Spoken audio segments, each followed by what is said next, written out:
तर कसं आहे ना माझ्या जीवाभावाच्या माणसांना, आधी तुमचं स्वागत करतो ना. आज केली होती मका, घातली होती वाळायला अशी बारदाण्यावर, मस्तपैकी दाताळानं अशी मका पातळ पसरत होत. पण कसं आहे, शेतकरी म्हणल्यावर कष्ट हे आलंच, आणि शेतकऱ्यासारखा रुबाब पण जगात कोण नाही, कारण तो जगाचा पोशिंदा आहे. हो बरोबर आहे का नाही? मग मका पद्धतशीरपणे पातळ जार पसरून घेत होतो बघा, आणि फायनली अशी मका पसरली. तरी पण कुठं कुठं राहते का मका हे बघत होतो, आणि तेवढ्यात आमचा बारका लागला की मकत येऊन खेळायला.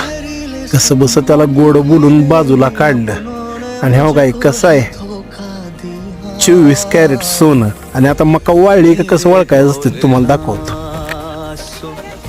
असा आवाज आला पाहिजे बा कटकन. मका वाळवून बाजूला झालं तर हो का मकाची राखण करायला गोरपडी येऊन बसली होती. शेवटी ही पशुपक्षीच शेतकऱ्याचा मित्र आहेत, बरोबर आहे का नाही? लाईक करा.